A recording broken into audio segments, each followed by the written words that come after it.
My stomach was in knots. I felt ridiculous, stupid, that I had made such a bad move. I had made such a massive mistake. And the idea of what it could have cost. I prejudged someone, and that changed everything. The U.S. Secret Service, when it was initially created, it was put under the Department of Treasury. So anything that had to do with money, funding, fraud, especially with the U.S. government, the U.S. Secret Service would investigate. Now, when you first start off as an agent, you're gonna start off doing small cases. My first was a woman who said, I did not get my tax refund check. And so my goal initially was to interview the victim. So I called this woman up. Hi, ma'am. This is Special Agent Evy Poumpouras here, Secret Service. You filed a claim saying that you never received your tax refund check, and I'd like to speak to you about that. Silence. I said, when can you come into our offices? Well, you know, I work. I can't come to your offices. Okay, how about we set a time? I'll come to you early in the morning. Oh, no, that's not gonna work. And this process with her, it wasn't one phone call. It was multiple phone calls. Clearly something's wrong. But in my head, I had labeled her my victim. So this probably took maybe a couple of weeks before I could finally get her to commit to meeting at a diner in Queens, New York City during her lunchtime. So I've got her locked in. I sit down with her and I bring my partner. So while she's eating, I'm filling in paperwork. I'm asking her questions. Did you not get the check? What happened? And essentially it was, I don't know anything. Well, we finish up. I still have her as a victim in my head.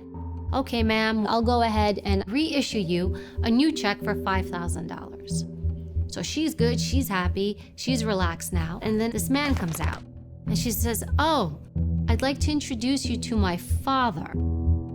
I asked my father to come sit and do surveillance on you guys while you spoke to me about the check. As an agent, you have to have situational awareness. What's around you? Who's around you? Is somebody surveilling you? Her father sat at the bar, at the diner, and watched this whole interaction of us interviewing her. I missed it, my partner missed it. I wasn't letting this new information come in because I had a narrative, she gave it to me, I followed it, but I couldn't see clearly and think for myself. Later on, when I became a polygraph examiner interrogator, I was sent to the premier training facility to learn how to read people, body language, detect deception, give polygraphs, lie detector tests. And at that point, I had that aha moment where I was like, this lady completely rolled me. She cashed her check. She was the one who did it.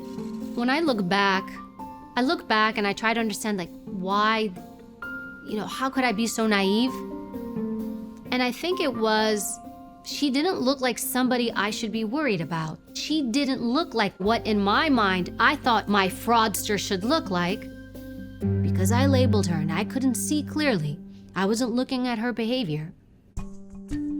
Fast forward, I have this one case. The U.S. Secret Service would loan me out to help police departments with their most difficult cases. So I get asked to go to a state. It's a case regarding abuse of a child. The doctor was able to deduce that somebody had struck the baby in the head. So the department that's investigating it, they have the mother saying, hey, somebody did this to my baby. So I get sent out to interview the nanny and the father. Nanny passed her polygraph, dad passed his polygraph. So I remember thinking, I'm like, let me talk to the mom. Let me talk to my victim. Nobody had interviewed her. Everybody was busy looking at the nanny and then the dad. So I asked for her to come in. The whole time, she was very difficult. It's, I'm busy, I'm this, I have things to do. How long is this going to take? I'm hot, I'm uncomfortable. Her behavior reminded me of that woman who showed up with her father. But this time, I was paying attention. Here's the thing, typically when somebody's a victim, they want to help you solve a crime.